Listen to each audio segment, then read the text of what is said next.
Olá, meus amigos. Estamos em mais uma palestra do Fórum SPED com o tema Desafios na Era da Inteligência Artificial. E hoje nós temos duas figuras ilustres da nossa amada profissão, né, que envolve a nossa profissão contábil, e eu vou já apresentar eles para vocês. Mas antes, eu gostaria de agradecer a presença de todos vocês que estão nos acompanhando no fórum. Gostaria já de dizer, não perca nenhuma palestra, cada uma está melhor que a outra. E vou apresentar agora a nossa palestra e os nossos participantes. Bom, pessoal, nós temos como tema principal da nossa palestra de hoje, cruzamento de informações e auditoria digital, um importante tema para o nosso dia a dia da profissão. E para falar sobre esse tema extremamente importante, nós trouxemos o professor João Arlindo e a professora Carla Carioca. Então, eu vou falar um pouquinho deles dois e logo em seguida eles vão falar um pouquinho com vocês. Bom, já adianto para vocês que eu vou resumir aqui o currículo dos nossos colegas, porque senão a gente vai perder muito tempo aqui falando apenas do currículo deles. Bom, pessoal, o professor João Arlindo, ele é auditor fiscal no estado de Goiás há mais de 20 anos. Ele é contador, mestre em administração e finanças e doutorando em ciências da informação. Ele é professor da Escola de Governo e também do IPOG, de MBA em Contabilidade, Auditoria e Gestão Tributária. Também ele é coordenador da MBA de ICMS, Tributos no Comércio Exterior e Planejamento e Gestão Tributária. E a nossa professora Carla Carioca é sócia administradora e CEO do Grupo Dominus, membro do Grupo Técnico de Firmas de Auditoria da Embracon Nacional e de comissões de normas brasileiras de contabilidade do CRC, registro no CNAE como QTG, CVM e CMN, e também no Bancem, certificação de FRS, tem mestrado, pessoal, em controladoria pela UFC, extensão em FRS pela FICAP, MBA em FRS também aí pela FICAP, e MBA em gestão de negócios de energia elétrica pela FGV, e graduação em ciências contábeis pela UES. É professora universitária e facilitadora de cursos com experiência profissional há mais de 25 anos. Então, conheça a professora Carla Carioca. A professora Carla Carioca é aqui do estado do Ceará, é um tesouro que a gente tem aqui, né, na nossa terra, né? Inclusive, foi professora também da minha esposa, né? Professor João Arlindo, aí tenho o prazer de ser colega dele como professor de MBA lá pelo IPOG. Então, são pessoas extremamente capacitadas para falar do tema que a gente vai abordar hoje. Vou abrir aqui a palavra para a professora Carla Carioca, né, para a gente ser cavaleiro logo desde o início, né, professor? Então, vou abrir aqui a palavra para a professora Carla Carioca e logo em seguida o professor João Arlindo vai dar uma palavrinha com vocês. Fique à vontade, professora. Bom, pessoal, boa tarde a todos. É uma satisfação estar participando do nosso Fórum do SPED, realmente palestras importantíssimas, né, pessoas super relevantes aí tendo essa oportunidade, ainda mais online, né? Tem o lado da pandemia que não é muito bom, mas possibilitou a aproximação de pessoas de diversas localidades. Isso é muito importante. Agradecer ao CRC pelo convite, agradecer também ao Danilo, né, pelo convite, pela oportunidade, e espero compartilhar com vocês a nossa experiência, né, e que seja muito, muito rico, muito produtivo para vocês, o que a gente tem realmente para abordar. Professor João Arlindo, fica à vontade. Pessoal, um prazer estar com vocês também aqui nessa tarde. Danilo, muito obrigado pelo convite aí do CRC, professor Danilo. Prazer, uma honra estar aqui com a professora Carla, né? E espero que todos vocês gostem, né? Um assunto muito relevante aí para o dia a dia tributário, envolvendo tanto as esferas públicas como privada. E realmente vai ser um prazer estarmos juntos aqui e uma honra para mim. Muito obrigado, professor. Meus amigos, Gostaria também de agradecer, primeiramente, ao CRC por proporcionar esse evento e vários outros eventos aí para a classe. Isso agrega muito valor para a nossa profissão. A comissão do SPED, a qual eu tenho o prazer de ser coordenador da comissão do SPED.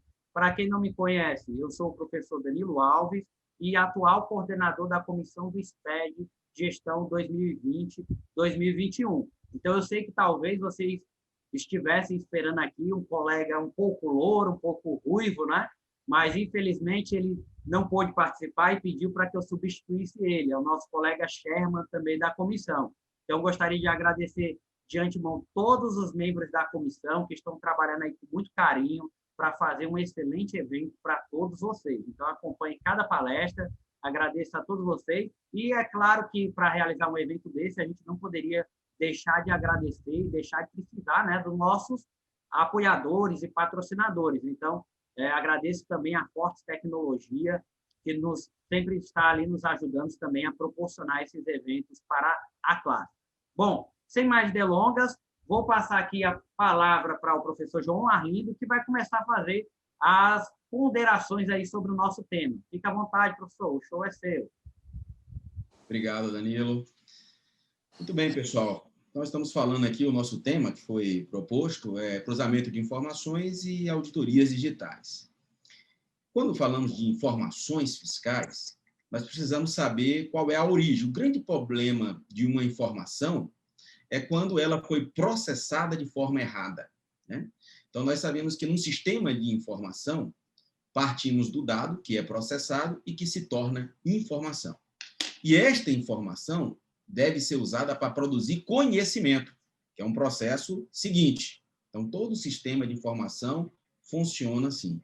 No sistema de informações fiscais, contábeis, não é diferente. Não é diferente.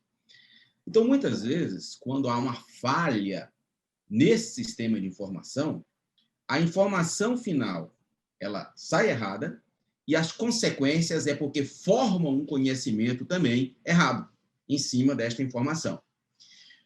Nos SPEDs, todos eles, o SPED como um todo, né? Se você pegar a FD, ICMS, PI, se você pegar a FD, contribuições, a escrita contábil digital, a escrita contábil fiscal, os SPEDs em geral, eles vão ter blocos de cadastro, né? Eles vão ter blocos também de escrituração e eles vão ter bloco de apuração desses impostos. Se você errou o bloco de cadastro, primeiro bloco, todo o restante vai ter problema, porque ele vai interferir tanto nas escriturações, vão ser escriturados de forma errada, os impostos serão apurados de forma errada e a informação prestada ao fisco vai errada.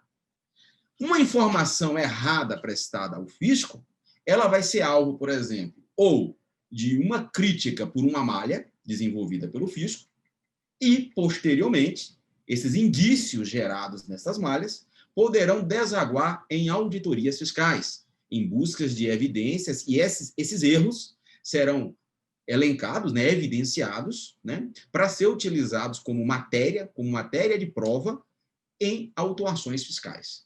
Então, veja o efeito, né, de uma informação errada na área fiscal. Então, quando a gente fala, então, de cruzamento de informações, devemos lembrar que esse cruzamento de informações ele será feito pelo fisco. O papel do fisco é fazer isso. Então, o papel do fisco é verificar se a informação que o contribuinte prestou, né, por meio do seu contador, ela está correta.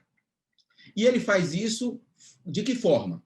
Cruzando a informação que ele prestou com as informações que existem em seu banco de dados e com dados da legislação tributária. Então, ele usa os dados originais, por exemplo, toda vez que você gera um XML, coloca a sua chave de acesso, faz assinatura, isso vai lá, por exemplo, para a Secretaria da Fazenda, Finanças ou Economia, de onde está aquele contribuinte. E o fisco vai fazer a autorização. Neste primeiro momento, já ocorre a primeira validação, uma validação de forma, né? Lógico que alguns conteúdos da nota, como o cálculo tributário, né, se a alíquota foi corretamente utilizada, o NCM, isso não é verificado neste momento. Mas já vai ser verificado, por exemplo, se a situação cadastral da empresa está ok, né? Se o formato do XML também está ok. E uma vez que o fisco, então, valida essa informação, esse XML, ele gera uma autorização. A gente sabe que funciona assim. Com essa autorização, a empresa, vamos dizer, já cumpriu a sua obrigação acessória, prévia ao fato gerador, já está habilitada a emitir o DANF, documento auxiliar da nota fiscal eletrônica, para o transporte, né, desta mercadoria até o seu destino. Muito bem. Neste momento, passou por uma primeira validação digital, mas ela é um pré-requisito para a existência do documento, mas ela em si não é garantia de regularidade deste documento. Então, quando a gente pensa no cruzamento de informação, a gente tem que pensar aonde foi que a informação surgiu. Agora, olha as possíveis consequências dessa informação. Essa nota fiscal, ela vai ser utilizada depois para uma escrituração lá na FD, né? Então, você vai para o bloco de cadastro. Então, você vai para o bloco 0. Esse bloco 0, ao fazer o cadastro, ele vai repercutir na FD ICMS-PI, na FD Contribuições, é o mesmo bloco, na ECD, ele vai repercutir em tudo. Na hora que você cadastrou essa mercadoria, na hora que entrou lá dentro da sua empresa, você vai ter lá, por exemplo, o cadastro de que mercadoria é aquela, qual o código daquela mercadoria, você vai registrar o NCM dela, o CFOP dela, o CST dela, né? Você vai registrar a mercadoria, a unidade que ela chegou, né? O cadastro daquela mercadoria. Vai dizer, por exemplo, a forma como ela entrou, por exemplo, se entrou como caixa e se você vai comercializá-la como unidade. Imagina que entrou caixa com 24, mas você vai vender unidade. Então, na hora de fazer o cadastro, você vai ter que cadastrar a parte lá que vai fazer a conversão. Vai ter que cadastrar a unidade, né? Então, a gente pensa assim, mas que detalhes bem simples de um cadastro normal, né? Atenção, nós estamos falando de dados que vão se tornar informações valiosíssimas mais na frente, né? Bom, o fisco vai ter acesso a essa informação que você prestou e ele tem acesso à nota fiscal original que entrou. Quando a gente faz, por exemplo, o cruzamento das informações, por exemplo, vamos supor um cruzamento entre malha, uma malha fina, cruzando nota fiscal eletrônica, dados de uma nota que foi autorizada, então todo fisco tem acesso àquela nota, com a FD que você informou para ele, você passou para o fisco. Então, ele levanta os dois bancos de dados e manda cruzar essas informações. E aí ele verifica, por exemplo, que a empresa recebeu uma nota fiscal, na hora que ela recebeu aquela nota fiscal, que veio com uma determinada mercadoria. Ela recebeu lá 5 caixas de um determinado produto X.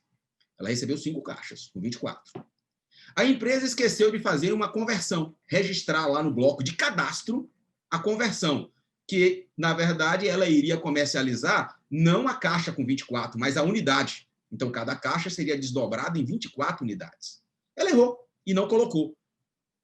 Não fez um controle interno na empresa, não registrou essa operação, não monitorou, passou despercebido e, às vezes, até colocou lá a unidade. Na unidade, ela até colocou unidade, mas não colocou o fator de conversão no cadastro. O que é que vai acontecer? Ela recebeu 5 caixas. Vamos supor que na nota fiscal de saída, nas notas fiscais de saída, ela está lá emitindo por unidade, entendendo que está vendendo, o cliente está pegando por unidade, e ela vendeu, na verdade, 50 caixas. Está lá, está emitido que ela vendeu 50 caixas. Bom, vendeu 50 caixas.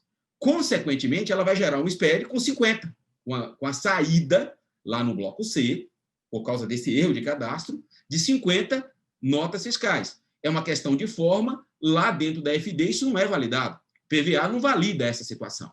Essa situação não é validada via PVA. Ora, olha que situação que vai acontecer, né? A empresa, ela só tem a compra de 5 caixas. Para o fisco, ele recebeu um documento, a FD, que tem valor de documento, e aí o fisco vai fazer uma auditoria chamada Auditoria Específica de Mercadorias, né? Que é aquela auditoria onde o estoque inicial mais as compras deve bater com o estoque final mais as saídas. Uma auditoria clássica, uma das mais clássicas que existem. Alguns até dizem, essa é a auditoria mais pura que existe. Não necessariamente, ela é baseada numa presunção. Que presunção? A presunção de que a informação que você prestou na FD, ela é válida, ela está correta. A presunção de que aquele é um documento assinado por um contador que tem fé pública, né? tem credibilidade profissional, então ele vale como um documento. Ele é um documento com validade jurídica, né? Com assinatura por meio de certificação digital. Então, eu, como auditor fiscal, eu considero aquilo como um documento válido. Até que eu desclassifique por algum motivo, para o fisco, aquilo é um documento. Então, parte-se dessa presunção. E nesta presunção, você colocou lá uma informação de que você vendeu 50 caixas, né? Você vendeu 50 caixas. Ora, se você comprou 5 e você vendeu 50, no mínimo, eu tenho uma omissão de entrada aí de 45 caixas. Quando eu fazer auditoria específica de mercadorias, eu vou usar o cruzamento das notas com a informação que você prestou na sua FD e vou verificar o seguinte, vou dizer o seguinte, olha, esta empresa, ela efetuou a venda de 45 caixas que não tiveram entrada. Então, ela comprou, desacobertado de documentação fiscal, e aí é a presunção, com base numa informação que a empresa prestou, e, consequentemente, essa auditoria vai dar esse resultado, e esse resultado vai gerar uma auto-infração, que aí a empresa talvez pense assim, mas aí eu vou aprovar que, na verdade, não entrou, foi um erro no meu cadastro, e aí eu vou ter que preparar um laudo, né? Talvez chamar até um perito, um contábil, para levantar um laudo. Imagina os custos disso num processo administrativo tributário, que às vezes eu não vou conseguir provar e vai desaguar em um processo judicial tributário, né? E olha lá se a empresa vai conseguir ajustar esse controle depois para evitar essa situação, né? Veja, onde tudo começou? Tudo começou no momento em que a nota fiscal chegou na empresa, que é o dado original, na hora que eu fiz um cadastro, né? Que eu gerei uma informação que tem valor jurídico, né? E eu esperei o fisco identificar aquela situação, que presumidamente é uma irregularidade, seria presumidamente uma sonegação, lavrar um auto de infração, para aí eu conhecer e saber que eu fiz essa besteira, né? Estamos falando aqui de um produto item. Imagine empresas que trabalham aí com milhares de itens, centenas de itens. Aí entra a segunda parte da nossa palestra, que são as auditorias digitais, que tenta evitar que situações como essa, apenas um detalhe como este, ocorra. Evitar, ela tenta prevenir que situações como essa ocorram. No entanto, ela previne até um certo ponto, né? Temos excelentes ferramentas de auditoria digitais no mercado, e eu já vi algumas, até já conversei com alguns alunos em sala de aula, e já fizemos vários testes, a gente usa em sala de aulas isso aí também, e a gente verifica que algumas situações ela realmente identifica. Por exemplo, mercadoria, um erro comum, ela identifica mercadoria que teve mais de um código. Você tem a mesma mercadoria e foi cadastrada com 2 códigos para a mesma mercadoria. Ou o inverso, né? Vários códigos para uma mercadoria só, ou várias mercadorias com o mesmo código. Situações que também vão gerar omissões de entradas ou omissões de saídas em auditorias fiscais, né? Então, ela identifica situações como essa e ela pode te ajudar a fazer uma retificação no seu SPED e evitar que essa informação errada vá ao fisco.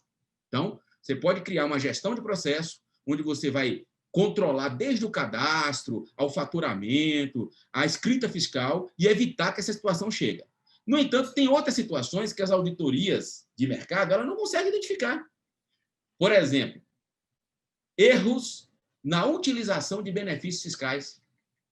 Por exemplo, situação muito comum. A gente bota lá, por exemplo, e o camarada tinha que fazer um estorno de um crédito. Eram situações, por exemplo, de venda com isenção, porém que se exigia estorno de crédito. E outras isenções em que não se exigia estorno de crédito. Tem situações em que se exige, por exemplo, remessa para a Zona Franca de Manaus. Remessa para a Zona Franca de Manaus dá direito à manutenção de crédito? Em certas situações, sim. Dá direito em relação ao ICMS, dá direito à manutenção de crédito. Se você industrializou aquela mercadoria, conforme o convênio 65 de 88, ok? E agora, o convênio que operacionaliza esse, que é o 134/2019, que fala do evento de internação lá na SUFRAM. Beleza. Em algumas situações, sim. Mas em situações, por exemplo, em que você não industrializou aquela mercadoria, que foi uma compra para revenda e você mandou depois para a Zona Franca, nestas situações lá não está prevista a manutenção de crédito. Então, nessas situações, mesmo que você consiga internar a mercadoria corretamente, ter direito da isenção, conforme o convênio 65/88, em situações como essa, você teria que estornar o crédito. São situações muito pontuais que você, consultor tributário, é que precisa analisar, ou seja, é informação que você deve fazer além do digital, além das auditorias digitais, são auditorias, são conhecimentos tributários que você precisa ter para corrigir essa situação. Situação, por exemplo, envolvendo alguns créditos outorgados ou créditos presumidos especiais, mesmo fora do CONFAS, mesmo até com inconstitucionalidade questionada, mas que existem em vários estados, né? Em situações como essas, por exemplo, há alguns registros muito específicos para a utilização desse crédito. Por exemplo, você tem que elencar, dizer claramente esse crédito lá no registro 1.200, você tem que ir lá no 1.200 elencar, especificar o processo que autorizou aquele crédito. Aqui em Goiás, por exemplo, nós temos o crédito cheque moradia, que é uma situação muito comum. Há créditos habitacionais, por exemplo, dado para empresas de construção em vários estados aí que também utilizam isso. Você tem que registrar a nota fiscal, e aí lá nos registros filhos do C100, você também vai ter que fazer registro, referenciar esse processo, porque se você não fizer tudo isso, na hora que for para o seu bloco de apuração, isso não vai ter validade. Ou você não conseguiu lançar para o bloco de apuração, e aí ocorreu uma outra situação que também não é desejada na gestão tributária, que a gente tenta evitar o risco fiscal, né? Do fisco encontrar aquela situação. Esse é um dos pilares, né? Evitar o risco fiscal, evitar as autuações. Mas o outro é o indébito tributário, que também precisa ser evitado. Então, dependendo do lançamento que você colocou, isso não vai para a sua apuração. No caso da FD e ICMS, para mim, não iria lá para o bloco E, e você causaria um indébito tributário. É um crédito que você até lançou, mas lançou de forma errada e impediu que você o aproveitasse. Então, ou você aproveitou e depois o fisco considerou, numa auditoria básica, por exemplo, do ICMS, como sendo um crédito indevido. Tudo por causa do quê? Por causa do cadastro, primeiro, da emissão errada, às vezes, da nota fiscal, para aquela situação específica, para aquela situação especial, e depois o erro no registro daqueles dados, daquela nota fiscal, em sua escrituração fiscal. No caso, a escrituração fiscal da FD, ICMS e IPI, que envolveria registros lá do 1.200, que afetaria registro lá do bloco E. Então, olha, um erro de cadastro, um erro na emissão do documento, gera um erro na escrituração, provoca um erro na apuração, que, consequentemente, ou vai colocar você numa situação de risco fiscal, cair numa malha fina, como a gente falou antes, e, consequentemente, em uma auditoria fiscal, ou vai fazer com que você caia na situação de indébito tributário.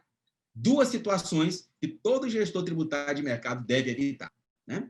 Então, há controles, que a professora Carla depois vai explicar aí de forma muito clara, que você precisa fazer para colocar a sua empresa em compliance fiscal. A situação de compliance fiscal, em que auditorias preventivas são importantes, sim, mas não só as auditorias digitais, né? Auditorias digitais e auditorias, às vezes, de consulta, cruzamento de informação na própria legislação tributária com os documentos fiscais e contábeis que são emitidos, né? Esse é apenas um dos vários pontos que a gente pode analisar. A gente tem que lembrar o seguinte, que hoje a informação, o acesso à informação é muito fácil. Hoje, na verdade, se trabalha muito com ciência de dados, com mineração de dados, né? Então, as auditorias são precedidas de cruzamento de informações digitais, né? Que são muito mais rápidos. Ou seja, o acesso àquela informação é muito mais rápido. Então, o contribuinte, ele tem que ter cuidado, ele tem que ter uma boa gestão tributária, ele tem que ter um bom controle, um bom compliance fiscal, para evitar uma situação que nem o fisco quer, nenhuma administração tributária quer, que é proceder a autuações por erro. O grande objetivo do fisco não é ficar gerando autuações por erro. O grande objetivo do fisco é propiciar a arrecadação tributária e evitar sonegação fiscal que provoca concorrência desleal. Então, não é interessante para o fisco gastar boa parte do seu tempo realizando auditorias para identificar erros. Nunca foi esse o objetivo. Tanto é, Danilo e professora Carla, que aqui, por exemplo, no Estado, essa malha, por exemplo, que a gente está falando, ela é disponibilizada para o contador. A informação, o contador, ele tem acesso à malha, e muitos estados já estão fazendo isso, porque a ideia é incentivar a autorregularização. Ou seja, não quer que alguma pessoa tenha risco fiscal, seja autuada por erro. Esse não é o sonegador, não é uma pessoa que tem intenção, a maldade, né? O dolo de sonegar, não tem essa intenção. Então, a ideia não é essa. A ideia é coibir a verdadeira sonegação, que é provocada por aqueles que causam a concorrência desleal, né? Que atrapalha a economia, né? E, consequentemente, também acaba afetando a arrecadação tributária. A sonegação blinda o mau contribuinte e prejudica o bom contribuinte, né? Não, isso não é interessante para ninguém. Então, o objetivo do fisco não é esse. Por isso que é interessante de informar. Olha, vai ser cruzado. Essa informação vai ser verificada.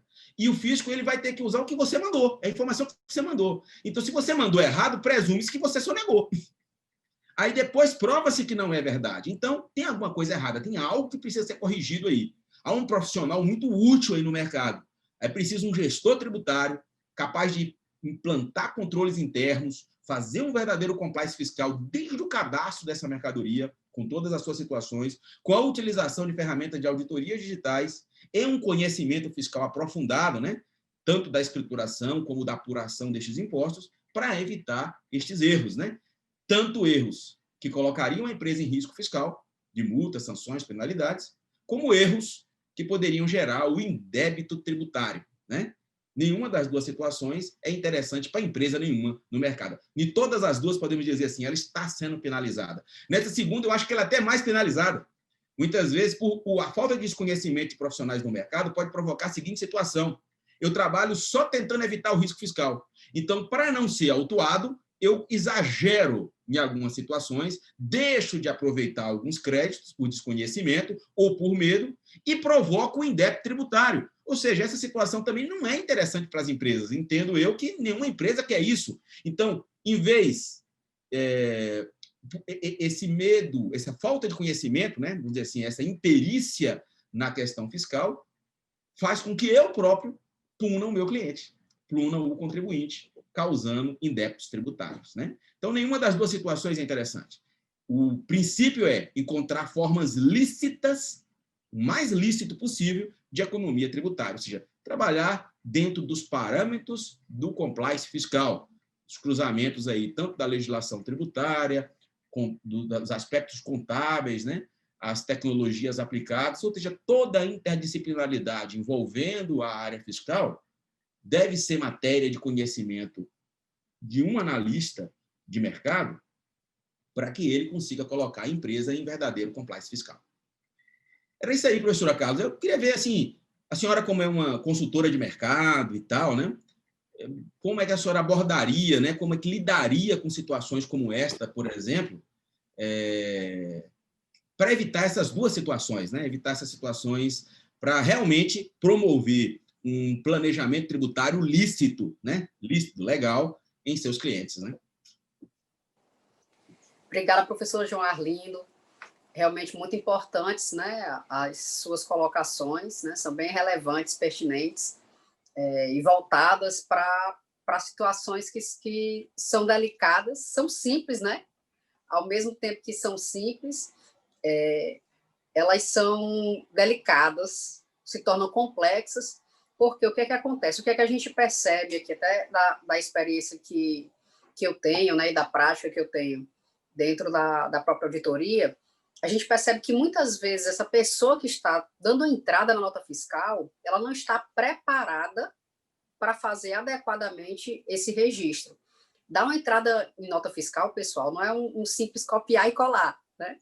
Muitas vezes o que o professor João Arlindo citou aí da conversão, né, de caixa para unidade, e quando a gente tem também transformação, né, quando a gente passa a ter aí, sei, um restaurante, compra lá uma peça inteira de carne, ou que eu compro uma bebida, vou usar em dose, vou usar num prato, e a gente vai tendo aí toda essa complexidade, que se a gente não faz bem esse tratamento do cadastro e do ingresso da nota fiscal, nós vamos ter problemas mais na frente que a gente nem imaginava que estava criando. Então, essa parte primeira aí, que o professor João Arlindo tratou, do cadastro, ele é extremamente importante.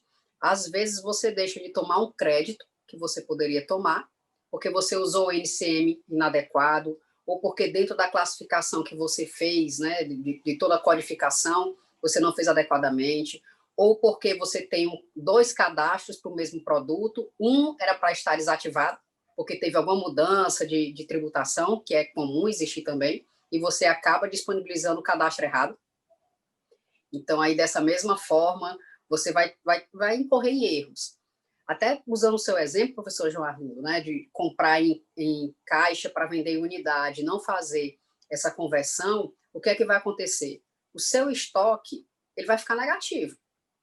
Porque se você deu uma entrada em 5 e vendeu 40, você vai ficar com estoque negativo. Só que eram 5 caixas de 24. Então, ao vender 40 ou 50, 100 unidades, não deveria ficar negativo o estoque. Então, qual é a primeira dica aí, pessoal, que eu dou, certo? Façam inventários periódicos. Pega lá aquela velha listinha do sistema, né? Pega aquele relatório, vendo as quantidades que você tem e facilmente você vai ver que tem item negativo. Teve item negativo, pessoal, vai atrás de ver o que é que aconteceu. Porque é muito fácil, né? Estoque e caixa são duas coisas que eu digo. Olha, não tem como estoque e caixa ficar negativo. O banco pode até ficar virado, pode ficar negativo. Mas caixa e estoque não tem como você ficar com ele negativo. Então, puxou o relatório do estoque, está com item negativo, vai verificar o que aconteceu. É a melhor forma. Né? Não vai enviar esse SPED dessa maneira, porque você vai sim, facilmente cair em malha. E como o professor João Arlindo falou, é o pior tipo de malha que existe, porque vai ter retrabalho para todo mundo. Porque um erro, o que é que você vai fazer? Você vai retificar o SPED. A solução, digamos, é simples dessa maneira. Você vai retificar o SPED. Então, você teve todo um retrabalho, tanto para identificar, né, para o próprio fisco também, gera aquele estresse, não adianta, você recebe uma notificação, você já fica tenso, né? Então, essa parte aí, pessoal, a dica é essa, façam inventários periódicos, tanto nesses itens que estão negativos, como também aquelas velhas continhas que a gente aprende, quem é contador, né? A gente aprende no primeiro semestre, estoque inicial mais compras menos estoque final é o CMV, então vamos ver as médias, sempre, se foi muito para cima, foi muito para baixo, vamos verificar o que aconteceu. Porque não é comum que a gente tenha uma oscilação de um custo de mercadoria, a não ser que você tenha alguma justificativa dentro da empresa. Se não tem, essa é uma outra dica também. Verificar se tem alguma variação de quantidade média, preço médio, tudo isso ajuda muito a gente também. E uma coisa muito relevante que o professor João Arlindo tocou é que nós temos muitas ferramentas de mercado para fazer esses cruzamentos de auditoria digital. Mas, pessoal, não dispensa o nosso entendimento. Por quê?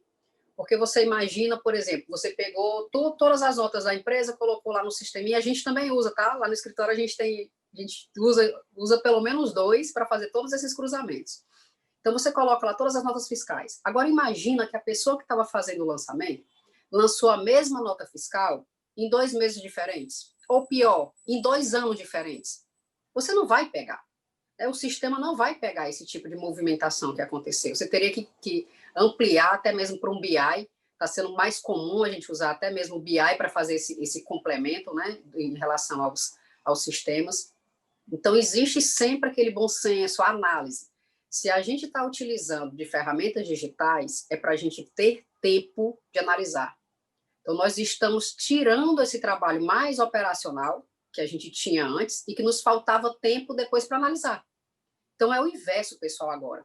Vamos utilizar positivamente essas ferramentas digitais. Vamos deixar esse trabalho operacional, porque ninguém tem mais olho para ficar ticando, né, professor? Praticamente todo contador usa óculos. Acho que o Danilo deve estar de leite, porque não pode, esse cara não usa óculos. Com certeza, já estou na beira dos 5. Então, assim, a gente precisa utilizar esse tempo positivamente. Se antes a gente passava um bom tempo ali entre planilhas de Excel, tentando fazer o cruzamento, vendo fórmulas, se a gente já tem essa informação tratada previamente, o que é que a gente vai passar a fazer? Vamos utilizar esse tempo estrategicamente, vamos analisar o resultado desses relatórios e fazer ações preventivas, o que eu posso fazer para que não ocorra mais esse problema. Então, a gente vai fazer treinamentos com o pessoal que ingressa a nota fiscal, vamos conversar com o pessoal que é do estoque também, que faz a entrega da mercadoria, porque se você vende, eu vendo fio amarelo e vendo fio azul, basta a pessoa entregar errado ou dar saída no código errado, ou digitar errado, eu brinco muito que entre 0,1 e 10 é a velocidade do dedo, né? Então, basta cometer um erro desse tipo também, e a gente vai ter um problema no SPED que muitas vezes a gente que está na contabilidade, a gente não vai pegar. Não tem como, pessoal. Não adianta a gente dizer que a gente vai rever todas as notas, todas as operações. Se for empresa pequena, a gente até consegue, mas não dá no dia a dia. Você vai a uma empresa de médio a grande porte, você não vai rever tudo. Então, é importante a gente usar estrategicamente esse nosso tempo em ações preventivas, tá? Então, novamente, né, façam inventários periódicos, quando a gente fala aí da parte de ICMS. Cuidado também para não enviar SPED. Vou enviar aqui zerado para depois retificar. Cuidado com esse depois. Eu audito muita empresa, quando a gente processa, né, a primeira coisa que a gente faz é passar no sisteminha. Passou no sisteminha tudo zerado. Rapaz, eu esqueci. Era para eu retificar isso aí depois. Aí o depois nunca chegou. Então, cuidado também com isso, né? Esses hábitos para não tomar multa, porque não é só a multa, pessoal, é uma informação, como o professor João Arlindo comentou, é uma informação que você está remetendo para o fisco. Então, é uma informação sobre a sua empresa, é um retrato de como está a empresa. E cada vez mais o processamento do fisco está rápido. Então, tudo que você envia é super rapidamente processado. E não esqueçam que existe uma nota fiscal também que foi enviada por quem te vendeu. Então, o cruzamento agora está cada vez mais fácil. É de todos os lados. Essa nota fiscal ela é eletrônica.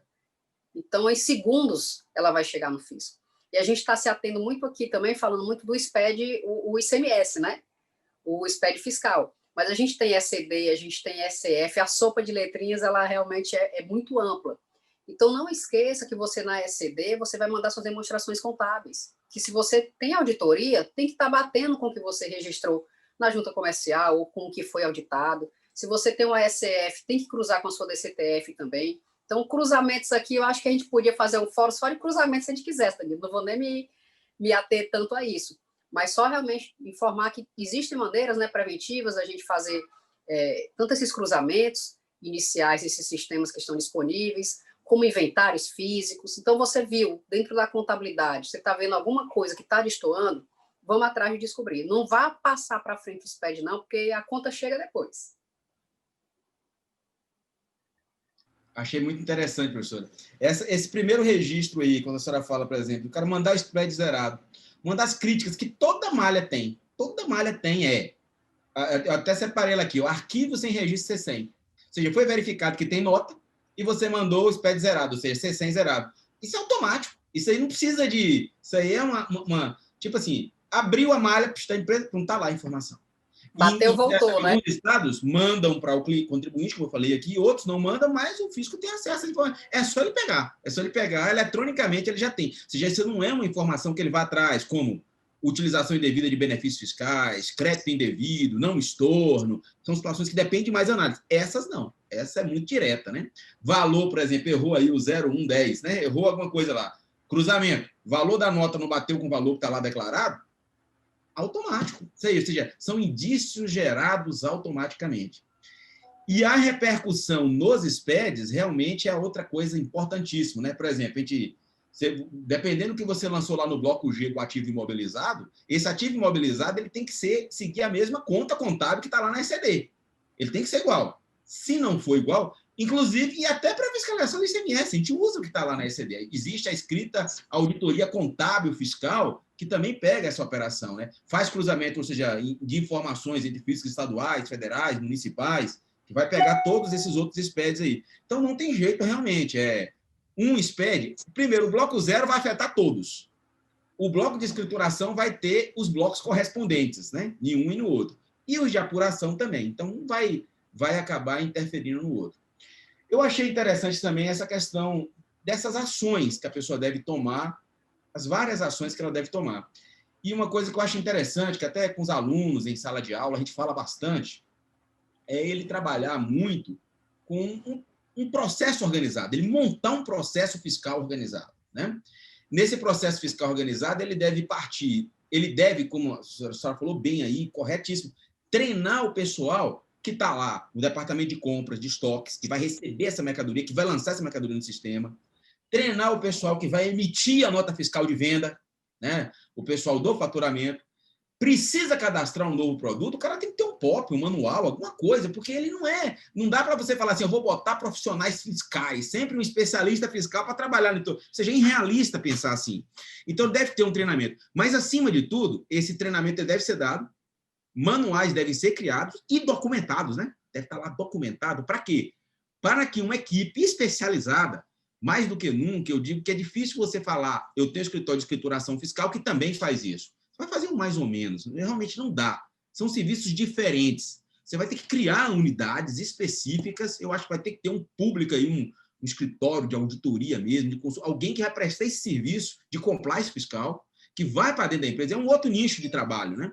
Para poder controlar as entradas, a produção, se vai ter que o bloco, no caso de industrialização também, o bloco K, aí, os reflexos do bloco K no contábil, lá na apuração do imposto de renda e da contribuição social sobre o lucro na SF. Ou seja, tudo isso vai vir de um controle inicial, do dado inicial. Então, o compliance, ele está ali, ó, setor de produção, setor de cadastro, de recebimento da mercadoria, de entrada, setor de venda, faturamento, e depois, no setor fiscal, né, os controles dos créditos imobilizados, de energia elétrica, e lá vai, né? No PIS e COFINS, né? O que pode, o que é monofásico, o que não é, se não teve erro no lançamento, e assim por diante, né? Se a despesa é aceita ou não é aceita lá na SF, né? No ALU lá do SF. Então, assim, é muita coisa. Então, é difícil alguém que está dentro da escrituração, dentro do escritório, principalmente escritórios que prestam serviço para muitas empresas, ele conseguir fazer toda essa gestão tributária. A gestão tributária nos pilares compliance e planejamento tributário. Como um serviço, como um pacotão do serviço de escrituração sozinho. Não estou dizendo que o escritório não possa fazer, mas ele tem que ter uma parte, tem que ter uma área específica para prestar esse tipo de serviço. É um serviço que, vamos dizer assim, sai de dentro do escritório e vai para dentro da empresa, né? Vai lá na chegada da mercadoria, né? Como a gente está sabendo, às vezes, antes da mercadoria chegar, aspectos logísticos que o SPED, a nota fiscal eletrônica, nos permite, né? Ter acesso àquela informação, antes da mercadoria, da nota chegar na empresa, você já se preparar para aquilo. Por exemplo, às vezes eu já vi alunos falarem que implantou, mas que não deu muito certo.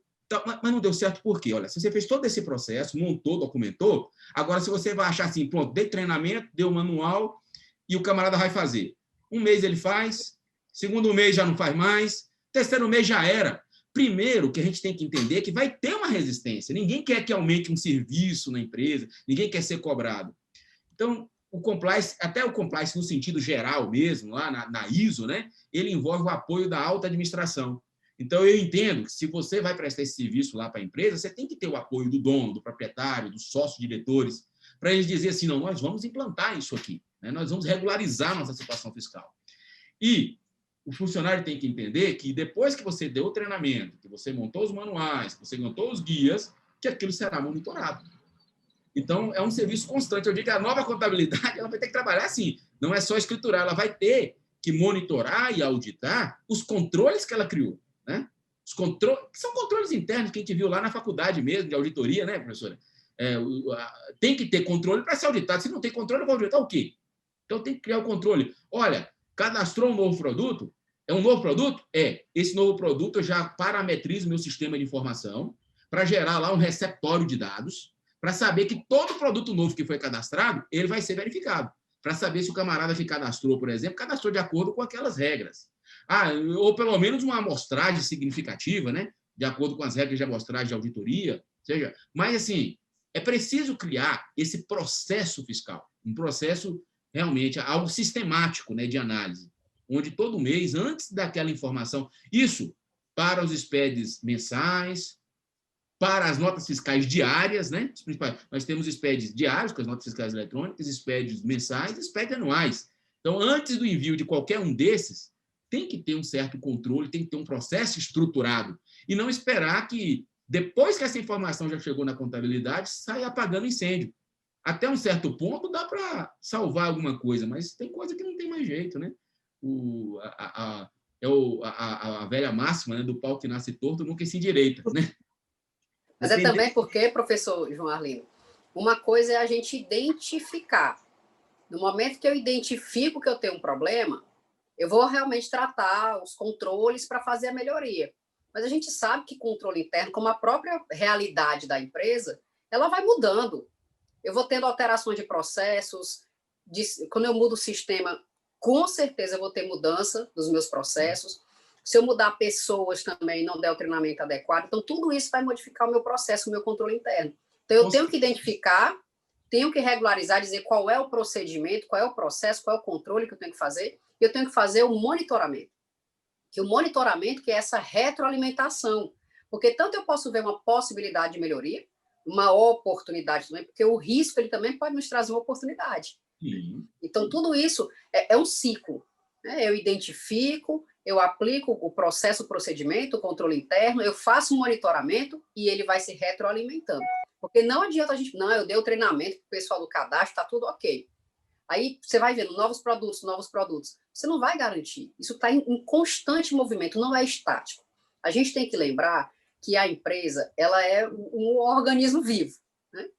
Então, é um sistema aberto, a empresa. Portanto, não adianta a gente imaginar, não, eu coloquei lá, pronto, é um plug e ele ficou. Não, isso aí, pessoal, é aquela parte do robô que é igualzinho sempre. Aí dá certo. Mas, se não, tem que ter monitoramento constante para que a gente possa realmente estar em compliance. E interessante, professora, que quando age assim, esse profissional, a gente pensa sempre no contador como alguém que vai propiciar uma melhor economia financeira, tributária, um controle para os negócios, e realmente, mas tem um papel social, né? Tem um papel social significativo. A gente pensa aí, ó, presta atenção. Quando eu aplico isso na minha empresa, eu evito o risco, evito o indébito tributário. Bom, qual a outra situação melhor? Eu não permito que o fisco também fique trabalhando boa parte do seu trabalho, boa parte da sua atuação, seja para identificar erros de escrituração, erros de apuração, erros do cadastro, seja, para quê? Para que ele possa se concentrar na sua principal função social, que é coibir a sonegação e é impedir que os bons, que impedem a concorrência leal, né, que causa a concorrência desleal e impede que bons contribuintes possam manter seus negócios, possam atuar, crescer, a economia do país possa crescer. Ou seja, olha o efeito indireto. A gente tem que pensar que um bom analista fiscal, um bom tributarista de mercado, um bom contador fiscal, ele, na verdade, propicia, ele tem um papel social significativo. Ele tem um papel significativo, atuando em parceria com a administração pública, no sentido, né? De uma forma coerente. A administração também cada vez mais está deixando disponível, promovendo a autorregularização, né? Mas essa autorregularização ela tem que partir de alguém que tenha conhecimento de causa, que consiga realmente auxiliar o contribuinte a fazer essa autorregularização, evitar gasto público com processos caríssimos para autuar erros, né? É terrível isso, é terrível. E aí, quanto mais tempo você gasta com isso, para o sonegador, para a pessoa de má índole, é uma maravilha, né? Você gasta tempo demais com isso e não tem tempo para ir atrás, porque você não consegue separar uma coisa da outra, só vai separar depois que o processo já está pronto, né?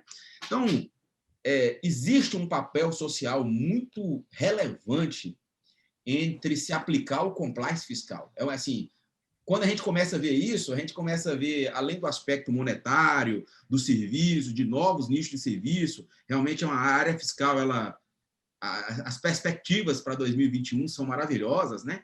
E agora temos aí a reforma tributária, mas o foco continuará sendo sobre os impostos do consumo. Essa problemática vai continuar, não vai mudar. Essa parte aí não vai mudar. Mas é cada vez mais importante, né? Principalmente nós lembrarmos das informações tecnológicas, a relevância do SPED,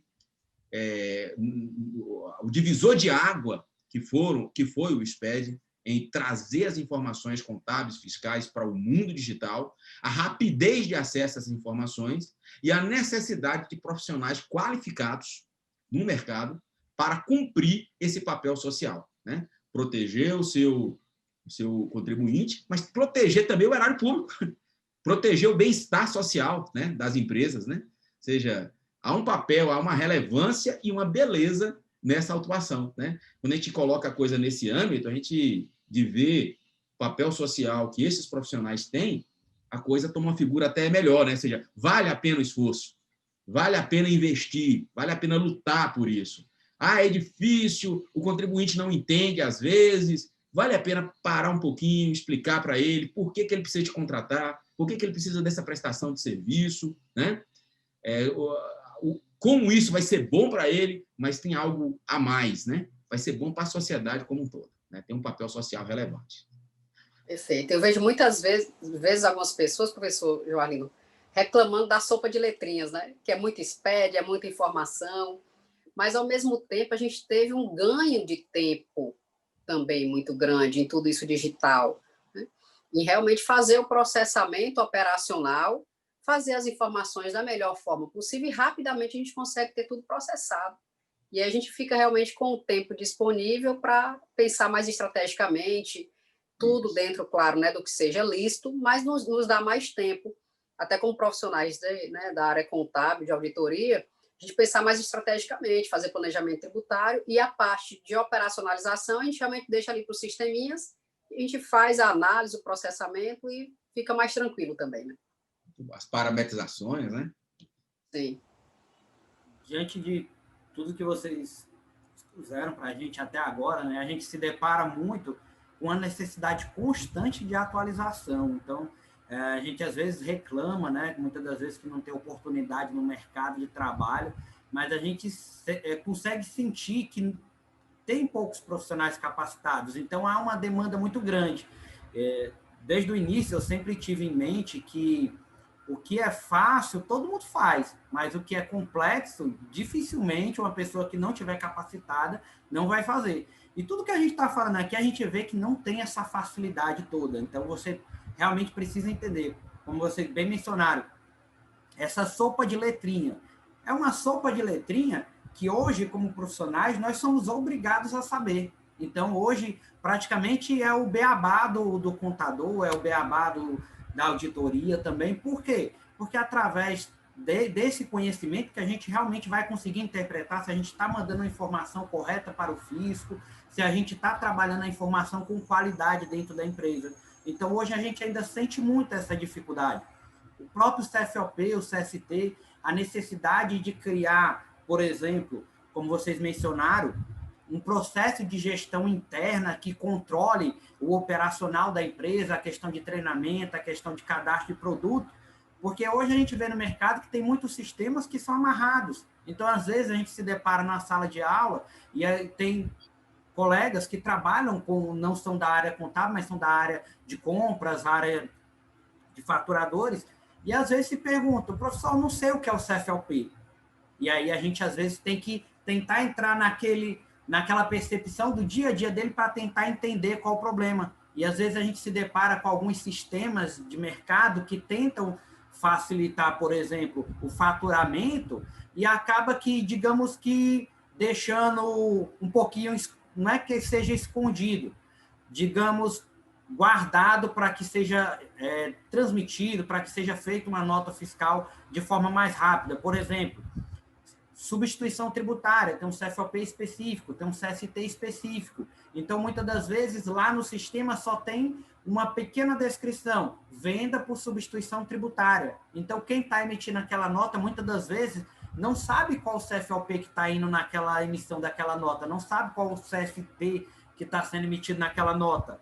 E aí vem desde o início aquele cuidado que a gente tem que ter. Falando de nota fiscal eletrônica, desde que surgiu o início da nota fiscal eletrônica, a gente ainda continua passando até hoje a necessidade de se consultar o XML na base de dados, tanto para conferir o status da nota fiscal, se ela realmente está válida, como também a parte tributária ali na nota fiscal. Como vocês bem mencionaram, se começa errado, o processo já vai errado.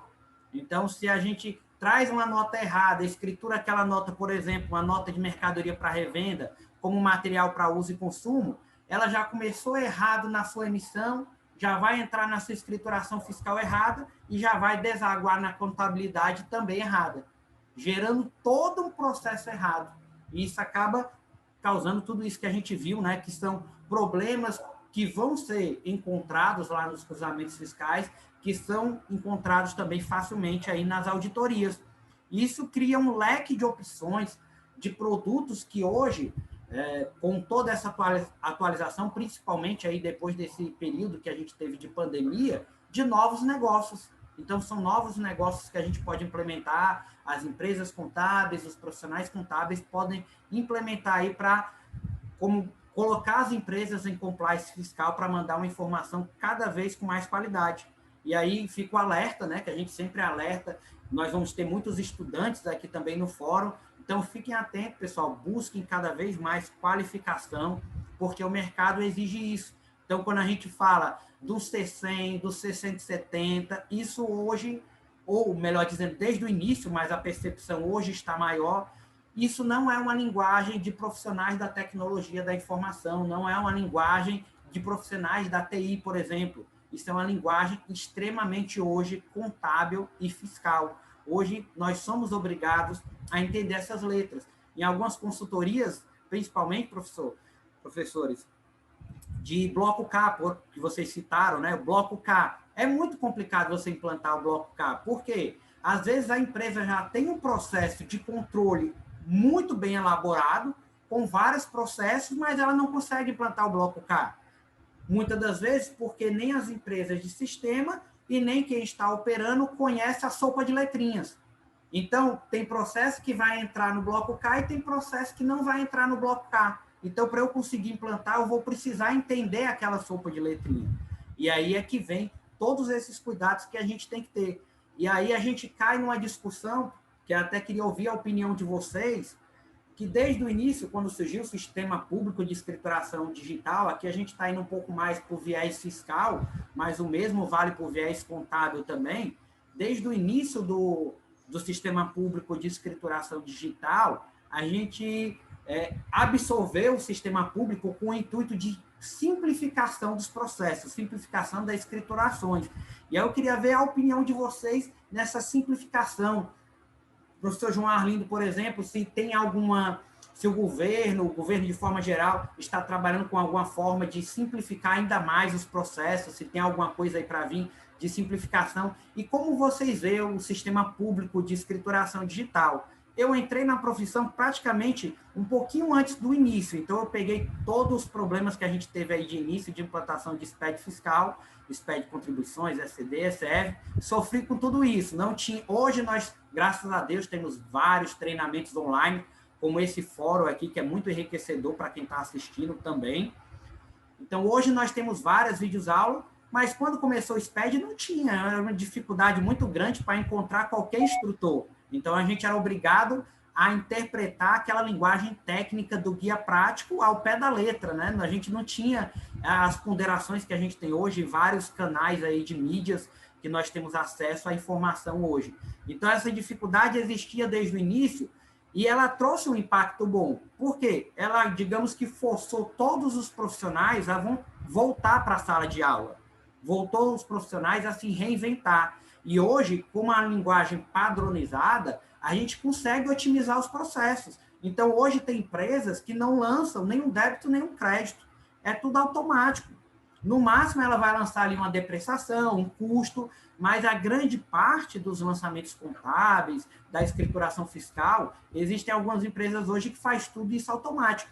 E aí, como vocês mencionaram, sobra tempo para a gente fazer e criar novos produtos, fazer auditoria, trabalhar a compliance fiscal. Eu queria escutar um pouquinho a opinião de vocês nesse sentido. Pode ficar à vontade, professor. Se quiser, eu falo. Na verdade, Danilo, eu vejo muito como uma simplificação, sim, como uma oportunidade, sim, porque, para mim, tudo que a gente sai do papel e passa para uma digitalização, a gente está ganhando segurança, a gente está ganhando velocidade, né? E a gente está ganhando oportunidade de sair do operacional e ir ali para o tático ou para o estratégico. É evidente que toda mudança ela traz aquele choque inicial, inclusive do entendimento, né? A gente passa no Brasil aí desde 2007, se a gente for rever aí as normas internacionais de contabilidade, as IFRS. Então, desde 2007, a gente vem com muitas mudanças. E eu acredito que a adaptação inicial ela é mais delicada, sim. Você não tem mesmo com quem conversar, vai ali meio que na força, na raça mesmo, né? Para ir sabendo como fazer. Mas depois a gente vê os ganhos, né? Então, eu vejo muita gente, inclusive, reclamando do SPED. A gente manda a mesma coisa várias vezes, de várias formas diferentes, não precisava ser dessa maneira. Certo, mas cada vez que você manda, você revisa, Você consegue ver a oportunidade, porque reclamar é uma coisa, resolver é outra. Né? Então, para você ficar só reclamando, a gente tem várias coisas, mas a gente pode ver as oportunidades também. E, inclusive, o quanto o SPED fez a gente melhorar como profissionais. O quanto a gente tem maior cuidado no reporte das informações. Porque agora a gente sabe que tem que reportar. Se a empresa comercial, ela vai ter que mandar todo mês. E, inclusive, pegando esse teu gancho, Danilo, eu ainda hoje, quando eu faço auditoria, infelizmente, algumas vezes, principalmente em entidades sem finalidade de lucro, que a gente tem que lembrar que essas empresas também enviam o SPED, tem, às vezes, contador que não se atentou que era obrigado a enviar. Às vezes, pelo valor de doação recebida, né? Então, acha que não tem que enviar. Então, é uma oportunidade, sim, de desenvolvimento, de melhoria profissional, e eu não vejo como uma complexidade, algo que complicou. Eu vejo algo que consolidou, e se a gente for olhar com um viés realmente de positivo, de evolução, que nos ajudou, porque agora está tudo consolidado. A gente sabe onde é que tem que enviar as informações e como fazer o cruzamento. Não sei se o professor João Arlindo concorda, né? Mas, assim, o ponto de vista, até do viés, tanto de contadora como de auditora, eu realmente tenho essa percepção. Eu percebi isso também. Eu trabalho também, eu vi a transição bem antes. Eu entrei na época que ainda era tudo via papel, livros, papéis, né? Fiz várias auditorias usando aqueles encadernados, né? Notas fiscais manuais. A parte do SF, que é antigo SF, que é o emissor de cupom fiscal, a implantação daquelas maquininhas, depois o universo SPED, quando veio, né, com a nota fiscal eletrônica, a escrita fiscal digital ICMS IPI, a escrita contábil digital. Então, eu vi essa transição realmente e vi como uma oportunidade, como uma melhoria. O grande problema é que as pessoas elas entendem o seguinte: mas aí começou a dar muito problema. O problema já existia. Você tinha problema de cadastro, você tinha problema de escrituração, só que demorava para ser identificado. O que mudou foi que a identificação do rego foi mais rápida e exigiu de você ser um profissional melhor. Ou seja, antes a sua, vamos dizer, imperícia passava despercebida, muitas vezes na homologação tácita de alguns impostos depois dos 5 anos, né? Vamos dizer assim, nesse caso. Mas, na verdade, o problema estava lá. Então, os problemas vieram mais à tona. E exigiu, como a professora Carla falou, e concordo plenamente, que você se capacitasse. O universo realmente fiscal passou a ser um universo bem mais profissional, bem mais qualificado, que se exige muito mais qualificação. O universo contábil, o universo fiscal, a padronização com os IFRS, né? Mudou muito. E correlato com o SPED veio, né, a 11.638, né, alterando a 6.404, e trazendo realmente, tornando a contabilidade uma linguagem internacional de negócio. Agora, uma situação, por exemplo, que muitas vezes a gente despercebe e que são reflexos, por exemplo, financeiro, controle financeiro, as outras esferas, como afetam, por exemplo, a parte fiscal, a parte contábil, né? O caixa não pode ser credor. Se o caixa for credor, quer seja com reconstituição na sua ECD, fez uma reconstituição, deu caixa credor, ou apareceu um valor credor, vai existir as presunções fiscais. Então, estamos falando do contábil afetando o fiscal. As presunções fiscais, ou seja, é omissão de receita no fisco federal, que vai gerar aí imposto de renda, autuações de imposto de renda e contribuição social sobre o lucro. Essa omissão tem uma presunção nos fiscos estaduais, como venda de mercadoria desacobertada de documentação fiscal, tributada. Então, tudo presunção, né? Essa situação contábil aí tem um reflexo direto na situação fiscal. São as auditorias do movimento financeiro, né, ou as auditorias das disponibilidades, né, em cima da contabilidade, feita pelos fiscos federais, estaduais e municipais, né? Ou pode ser também prestação de serviço não registrado, no caso de fiscos municipais. E agora nós estamos tendo aí, em vários fiscos, em Brasília já tem o bloco B. O bloco B, que é para tratar municípios entrando aí agora também no mundo do SPED, né? No mundo do SPED. Então, realmente, são oportunidades. Só que, muitas vezes, no mercado, quem estava acostumado com a situação anterior, onde essas irregularidades não eram levantadas, já não eram evidenciadas com muita rapidez, achou que criou um problema. Na verdade, não criou um problema. Evidenciou um problema, que deixou claro mais ou menos o seguinte: no mercado só fica agora quem for habilitado. profissional da área fiscal, ele tem que ter capacitação, ele tem que fazer treinamento, ele tem que estar atualizado e não pode ser mais amador, né? Tem que ser profissional, realmente. Ele tem que ter realmente conhecimento de causa, é preciso que conheça todos os fundamentos envolvendo o universo fiscal, que são interdisciplinares, né, professor? A gente sabe que não dá nem para dizer que se é mais importante o aspecto legal, o aspecto tecnológico, o aspecto contábil, é a reunião de todas essas informações aí que são úteis aí, que são importantes para o universo do SPED. Então, o SPED trouxe oportunidade. E você tinha perguntado, professor Danilo, aí, sobre a questão de melhoria. Há muitos projetos. Eu entendo, pelo que eu tenho observado em alguns estudos, que tudo vai caminhar para a inteligência artificial. Já está caminhando. Existem vários projetos, alguns até que eu tive participando, outros que eu estou participando, onde hoje se trabalha muito com banco de dados relacionais, ou seja, cruzamento direto, né? Quando fala cruzamento de informação, é aquele cruzamento específico, ponto a ponto. Quando a gente trabalha com inteligência artificial, não há o cruzamento ponto a ponto. Embora são tecnologias diferentes, conceitos diferentes, normalmente a inteligência artificial trabalha com o conceito do Big Data, né? Trabalha com o conceito do Big Data.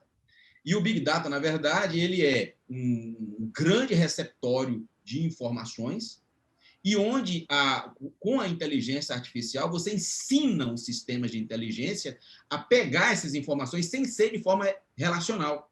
Ele realmente tem um padrão, né, de interpretação. Ele consegue, por exemplo, interpretar um texto, uma legislação tributária, um anexo, um parâmetro, interpretar e saber dar a informação que você precisa. E interessante que ele vai sendo alimentado, ele vai sendo retroalimentado e a inteligência desse sistema ela vai aumentando.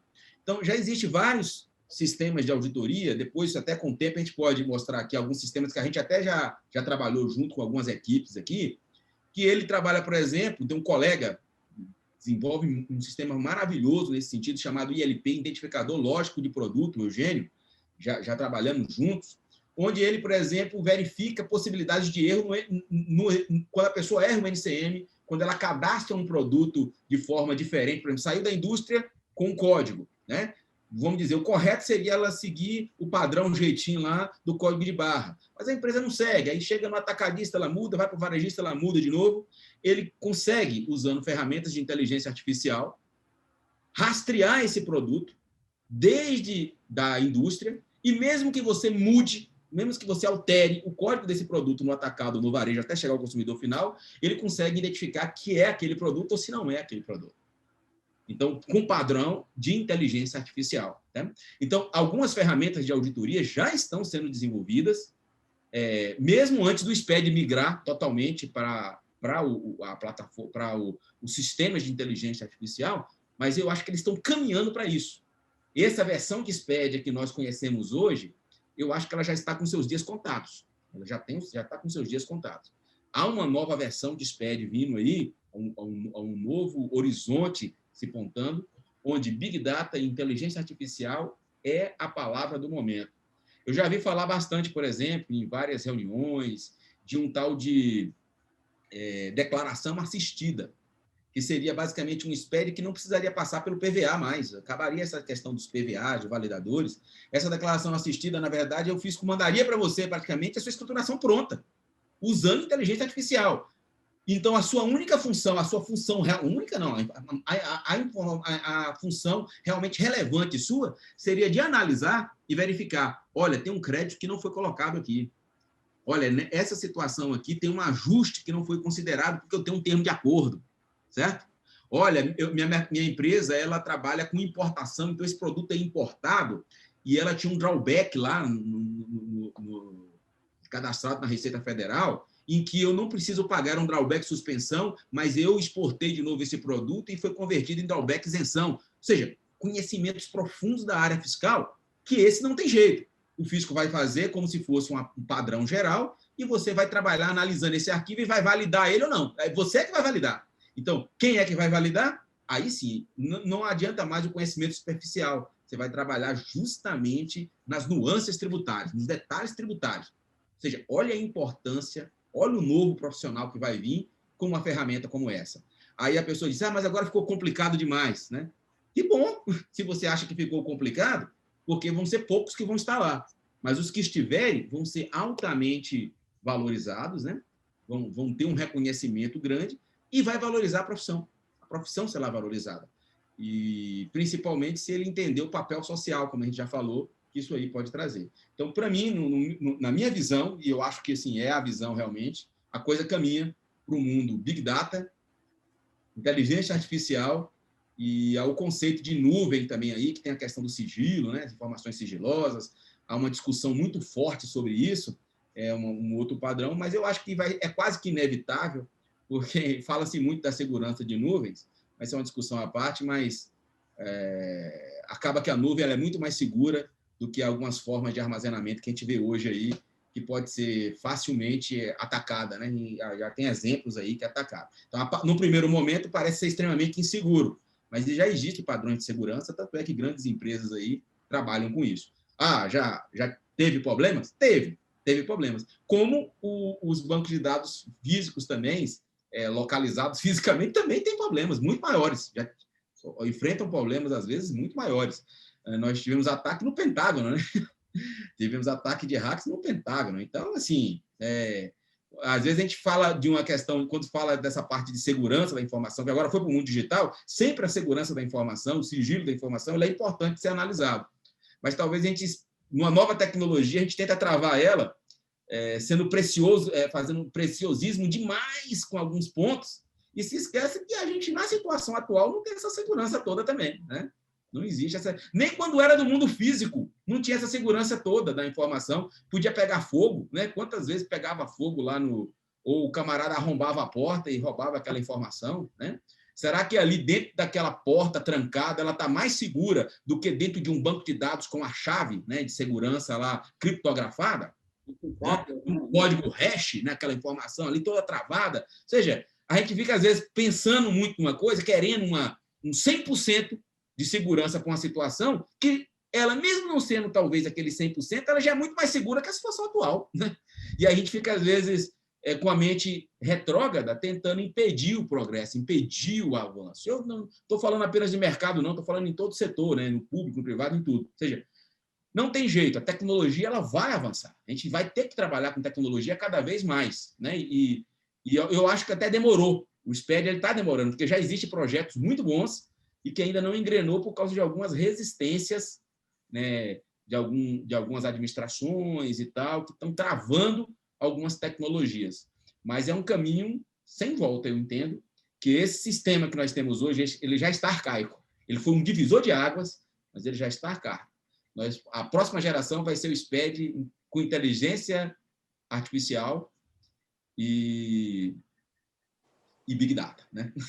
A gente viu aqui, né, professores, que a gente falou a maior parte do tempo de tecnologia, né? E sempre lá no centro estava quem? As pessoas, né?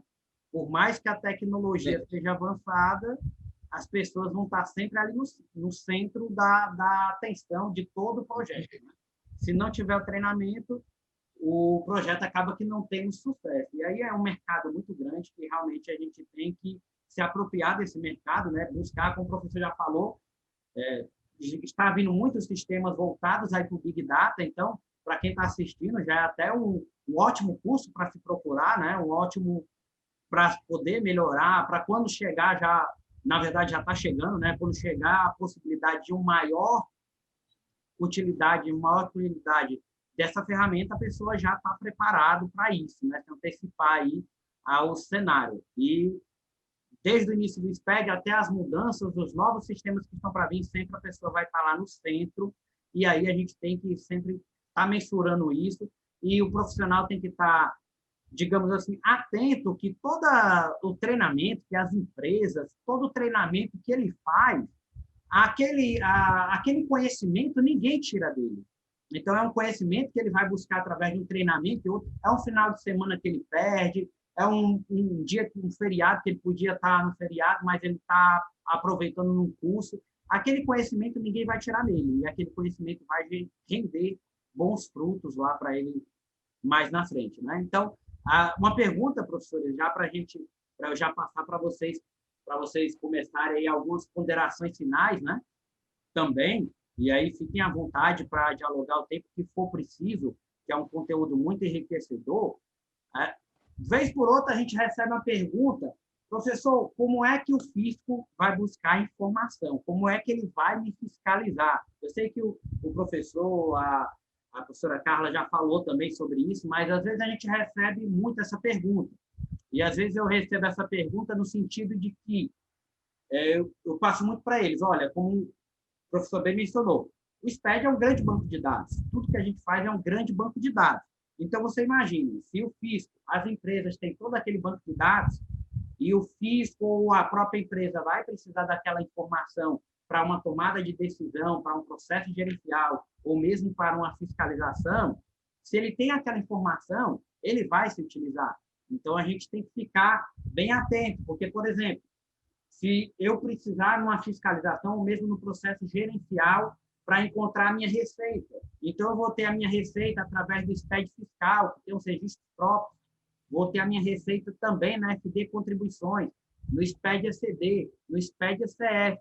Então, a gente percebe que são várias declarações que são entregues de formas diferentes, muitas das vezes com profissionais diferentes, que elas têm que ser conciliadas e cruzadas antes de ser transmitida, porque se trata da mesma informação. E aí a gente não está aqui, de forma alguma, dizendo que é fácil, que é uma missão fácil para ninguém. Mas hoje, como a Carla mencionou várias vezes, nós temos ferramentas para nos ajudar a fazer isso, para sobrar tempo, para que a gente possa auditar, para que a gente possa tomar decisão. Então, nós temos várias ferramentas, como é auditoria, como é recuperador, e tudo isso vai gerar novos produtos.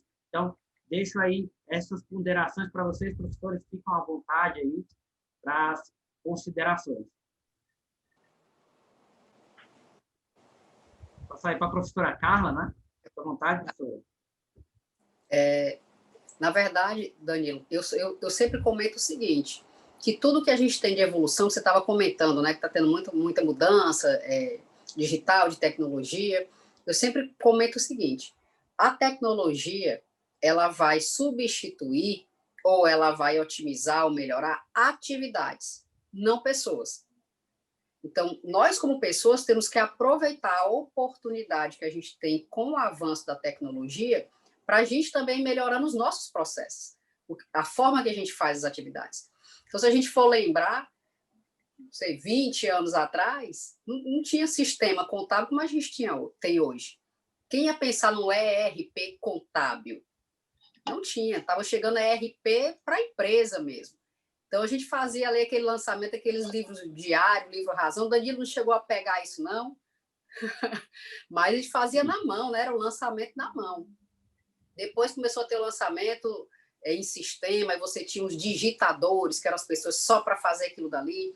Até que você foi evoluindo para o que a gente comentou aqui hoje também, né, de que a pessoa está lançando um documento que ela nem sabe que ela está lançando, porque está tudo parametrizado. Se você seleciona ali compra de imobilizado, pronto, o lançamento contábil já está todo por trás. Você não precisa saber qual é o débito e qual é o crédito. Ele já faz automaticamente. Então, com essas mudanças que foram tendo de tecnologia, de sistemas, nós, como profissionais, fomos mudando também. Então, se a gente percebe, a gente está saindo cada vez mais da operação e indo cada vez mais para o lugar do pensar, do analisar. Então, é bom, pessoal, principalmente, já, como o Danilo até comentou, como tem muito estudante aqui, né, participando do fórum, é importante você ter isso sempre em mente. Eu comento muito lá no escritório também. Se você está fazendo a mesma coisa de uma forma repetitiva, investe esse tempo em pensar em uma forma de automatizar essa atividade, de automatizar esse processo. Porque se você está gastando tempo tão precioso que a gente tem, né, cada vez mais, numa atividade repetitiva, operacional, desse nível, com certeza você pode fazer isso de uma melhor maneira e usar esse tempo para analisar. Por quê? O que acontece muito? A gente investe tanto tempo ali na execução que quando chega o momento de analisar, não tem mais prazo, não dá mais tempo. E a gente peca por não analisar. Aí depois vem a informação que não cruzou direito, aí vai dizer, o SPED é muito complicado, o fisco fica sempre no nosso pé. Não, você é que não se organizou de uma maneira tal que a parte operacional ela fosse ser feita com tal qualidade que você tivesse tempo também para fazer análise e entregar a informação cruzada e adequada. Porque se entregar errado, pessoal, não tem jeito. O processamento está cada vez mais rápido. Se você enviar alguma coisa errada, vai sim ter o cruzamento. Ou você vai ter o retrabalho de retificar, ou vai ter sim o cruzamento e você vai cair em malha. Então, lembre-se sempre disso. Não vá contra a tecnologia, certo? Quero ver alguém querer deixar de ter telefone celular. Não vai querer deixar de ter telefone celular. Então, não vá contra a tecnologia. Saiba utilizar a tecnologia ao seu favor como profissional, né, para que realmente você consiga colocar todo o seu investimento que você teve da faculdade em prática. Como? Fazendo análise. Né? Essa realmente é uma mensagem que eu deixo, Danilo, para todo mundo, de que a gente faça a transformação também da gente como profissional. Aproveite essa transformação digital para que a gente seja cada vez mais estratégicos. Maravilha, professora Carla. Eu compactuo aí completamente com o que a senhora falou. Para mim, ferramenta, ela é útil para o profissional tem que saber usá-la. E o profissional, uma vez que uma coisa foi inventada, não tem jeito mais, não existe, o desinventar não existe. Inventou, já era. Inventou, já era, não tem mais. Então, tecnologia é sempre assim, criou, não tem mais como você dizer, era bom que não... Não existe essa possibilidade. Não fique pensando na possibilidade que não existe. Pense na oportunidade que ela lhe dá, o tempo que ela lhe diminui, as habilidades que ela proporcionou que você tivesse. Então, o novo profissional, ele tem que saber lidar com tecnologia. Na área fiscal não tem jeito, na área fiscal contábil não tem jeito. Se você é contador, está assistindo, olha, o objetivo da contabilidade, o objetivo é fornecer informação, mas mais do que fornecer informação, né, é fornecer conhecimento mesmo, saber usar essa informação. Então, o contador ele tem duas funções. Ele tem a função de saber se a informação está correta, é preciso que aquela informação esteja correta, que aquela informação seja passada para a pessoa correta e que aquela pessoa que recebeu aquela informação receba de você a orientação de como usar aquela informação da melhor maneira. Isso aí o sistema não vai fazer. Isso aí o sistema não vai fazer. Não é ficar gerando informação só para suprir uma demanda fiscal, mas depois gerar balanços demonstrativos que nunca vão ser usados pela empresa. E a pessoa que vai usar nem sabe como usar aquela informação e você também não está lá para orientar, porque não tem tempo para orientar aquela pessoa. Então, a tecnologia tornou isso possível. Então, realmente, a tecnologia torna algumas funções mecânicas, operacionais, ela otimiza essas operações para que você cumpra a verdadeira função sua, que é de prestar uma informação e orientar a pessoa que recebeu aquela informação de como usar, né? Como usar aquela informação para o benefício dela, como usar ela estrategicamente, como usar ela nos seus controles comerciais, no seu controle financeiro, no seu controle de estoque e assim por diante, né? Então, a tecnologia ela é uma aliada e não tem jeito, você tem que entender como sendo uma aliada. Porque se você entender ela como sendo um problema, você está fora do mercado, porque ela não vai deixar de existir. E sem ela você não vai conseguir trabalhar, né? Então, não tem jeito. A tecnologia, ela existe, ela vai avançar. O que nós conhecemos hoje vai mudar, vai avançar, vai vir novas tecnologias. Isso aí não vai parar, né? A tendência é que não pare mesmo, né? Então, já se acostume, né? Que você, para ser um profissional de sucesso na área fiscal, você precisará da tecnologia. E se na área fiscal o sujeito ativo sempre é o fisco, né? E você vai estar lá orientando o sujeito passivo para ter um bom relacionamento nesse sentido, né? Tanto que às vezes a gente fica reclamando, o fisco não sai do meu pé. Cuidado, gente, o fisco não quer isso. Pelo menos no sentido geral, não. A ideia não é essa. Agora, é lógico, se a informação está indo errada, o que você pode fazer? Como é que você vai adivinhar, por exemplo, que aquela situação não era aquilo, né? Então, você está propiciando a situação por uma imperícia. Agora, o que o fisco quer coibir realmente é a sonegação, é a má-fé. Como a gente já disse, ele tem um papel social que ele precisa cumprir. Quando é um bom contador, um bom profissional, ele não enxerga o fisco como um adversário, mas como, na verdade, um parceiro, né? O fisco trabalha como um parceiro dos profissionais de mercado. A ideia de todos é agir de forma lícita, né? A ideia de todos é agir de forma lícita. Essa é a ideia por trás. Então, o profissional de mercado na área fiscal, ele tem que saber que não tem jeito, ele vai lidar, né? A administração tributária, a legislação tributária, ela vem da parte do físico mesmo. O controle vem para aquela parte. E as empresas trabalham com esse controle, e trabalham de forma inteligente, de forma estratégica. Se ela ficar trabalhando só no operação, a tecnologia livra ela de ficar gastando o seu tempo todo em uma atividade que envolve pouco pensamento e muita repetição.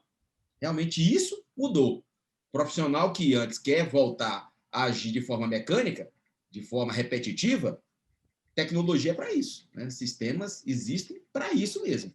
Então, na verdade, o que a senhora falou é a pura verdade. Tudo que for repetitivo vai ser substituído pela tecnologia.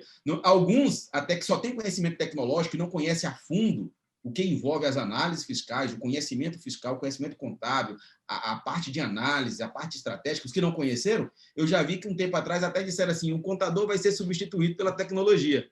Por quê? Porque o que o contador, no geral, apresentava para o mercado era o quê? Era o operacional, né?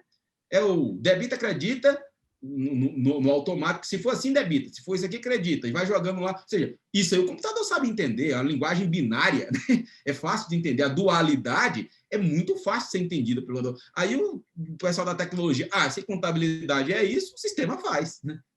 Só que não é isso, né? Há ajustes, há créditos, há despesas, há receitas que devem ser analisadas, há nuances da legislação que varia de um município para outro, de um estado para outro, na interpretação de uma legislação federal, de uma norma contábil, né? Da aplicação de um FRS. Então, assim, essa situação, na verdade, nunca a tecnologia vai substituir você, profissional. Mas você precisa entender que a tecnologia é uma aliada, né?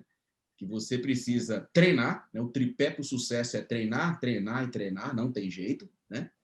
E e isso é uma constante, atualização, treinamento, busca de novos conhecimentos, né? São aspectos fundamentais para qualquer profissional que queira ter sucesso na área contábil e fiscal. Danilo, se você me permite, o professor João Arlindo me deu um gancho aí que eu recordei de uma matéria que eu estava lendo, e como tem muito estudante aí, pode ir até não precisa ir no Google, não, que já está meio antiquado, né? Nem no Facebook, pode ir no Instagram mesmo, que eu tenho certeza que você ainda acha, sobre uma análise de profissões que vão estar em alta em 2021. E contabilidade e finanças está em alta para 2021. Exatamente por quê? Pela parte analítica e pela parte estratégica. Porque aí, professor João Arlindo, quem entregava só o balancete, né, não cumpria a função primeira aí da contabilidade de fornecer informações úteis para a tomada de decisão, a pessoa pegava aquele papel ali e não sabe o que é que vai fazer com ele.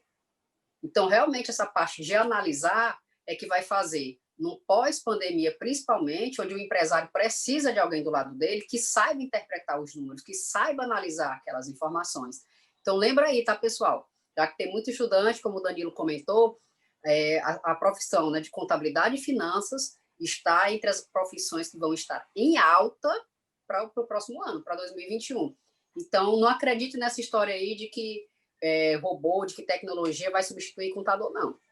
Vai substituir a atividade operacional que a gente precisa fazer na contabilidade, para que a gente tenha mais tempo para ser estratégico, para ser analítico e para prestar informações, para fazer de fato a essência do nosso serviço, já que inclusive, lembrando, né, que ciências contábeis é uma ciência social aplicada. A gente não é de exatas, é uma ciência social aplicada. Então, para que a gente possa fazer essa aplicação, a gente precisa ter esse tempo. Então, só essa deixa aí de que contabilidade e finanças está entre as profissões em alta para 2021. Essa matéria, professora, eu até postei ela no meu Instagram. Essa matéria aí é para 2021, pós-pandemia, né? Uma matéria lá, saiu no R7, saiu no contábeis.com.br, né? Profissões para contabilidade fiscal, finanças e controladoria para 2020, pós-pandemia, né? Exatamente, ela está falando aí, eu estou lembrando. Acho que foi eu postei ela antes e fiz um mix de uma postagem recente agora no Instagram, falando justamente dessa... foi uma das conversas mais infelizes que já teve um tempo atrás, né? A tecnologia substituir, ou seja, total desconhecimento do que realmente é a profissão contábil. Ótima dica aí que os professores estão passando, né? Inclusive, professor, podem passar as mídias de vocês, o Instagram, que é uma fonte enriquecedora para tanto para os profissionais da contabilidade, como também ainda quem está entrando no mercado, podem ficar à vontade. Nós vamos partir aqui já para as considerações finais, como a gente já comentou no início, só o cruzamento de informações já dava um fórum completo, né? Então, é muita coisa, e quando o papo é bom, o tempo passa rápido, né? Então, professores, eu gostaria de agradecer imensamente a participação de vocês. Tenho certeza que vai ser um conteúdo muito rico aí para quem estiver assistindo. Então, eu agradeço em nome da comissão, em nome do CRC, agradeço demais a participação de vocês. Parabenizo aí todo mundo que está assistindo o fórum. Não deixem de assistir nenhuma palestra, como eu mencionei anteriormente, cada uma está melhor que a outra. E agora eu vou passar aqui para os nossos excelentes aí palestrantes para fazer as considerações finais. Não deixem de passar as mídias de vocês aí para o pessoal estar seguindo também. Fiquem à vontade. Professora Carla. Já ia perguntar de novo eu, né? Novamente agradecer a oportunidade, agradecer ao Danilo, né, em nome da comissão do SPED, agradecer também ao CRC Ceará pelo convite, pela oportunidade. Realmente é um fórum muito, muito importante, muito enriquecedor, são diversos assuntos, a gente tem a participação de diversos profissionais, né? Então a gente tem a secretária da Fazenda, a gente tem professores, né? Nós temos auditores, então é muito rica a participação dos palestrantes, então com certeza vai ser muito enriquecedor. Em relação ao Instagram, o nosso é Grupo Dominus, o LinkedIn, né, que também fica menos em uso, mas eu uso muito o LinkedIn, o meu é Carla Carioca, né, o meu Carla é com K e o Carioca é com C, normalzinho. Todo mundo fala, o Carioca é normal? Eu digo, o Carla é que é com K. E foi uma grande satisfação estar aqui também com o professor João Arlindo, a gente fazendo essa troca de ideias, né, que foi muito proveitosa, muito rica. E quando a gente conversa, quando a gente bate um papo desse, a gente sempre aprende também, a gente sempre evolui e sai com novas ideias. Então, não percam as oportunidades, pessoal de conhecimento. Vaga não falta. Vai estar, sim, em alta a nossa profissão.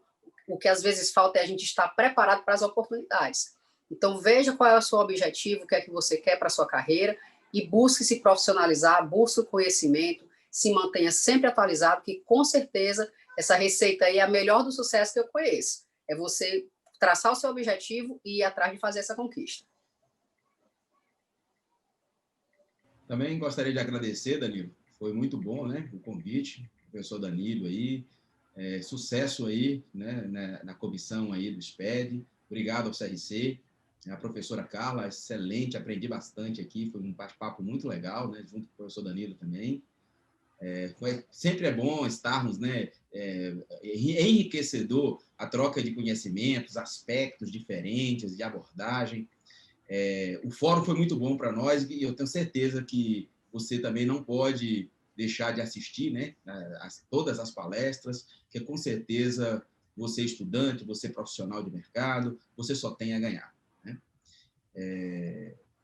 Muito grato por essa oportunidade e desejo a todos vocês muito sucesso, né? Busque sempre novos conhecimentos e apliquem esses conhecimentos, né? Treinar, treinar, treinar e aplicar aquilo que se aprende realmente a receita de sucesso. Muito obrigado, professores. Muito obrigado a todos vocês que estão nos assistindo. Um grande abraço aí a todos contadores, profissionais de contabilidade, também os profissionais que não são da contabilidade. Nós temos profissionais aí de outras áreas. Hoje tem muitas áreas afins à contabilidade. E isso a gente consegue notar facilmente em sala de aula de MBAs que a gente participa, e isso agrega muito, né? Nós temos vários profissionais aí da área da TI participando de MBA de contabilidade, porque é um conhecimento necessário para que eles possam aprimorar os seus sistemas, e essa junção de vários profissionais da área jurídica, da área de TI é muito boa, então fiquem todos à vontade, compartilhe aí com os seus colegas também, que ainda não assistiram, que possam assistir aí o fórum e estar participando aí de todas as palestras. Então, um grande abraço a todos, obrigado CRC, obrigado Comissão do SPED, obrigado professores e até a próxima. Tchau, tchau.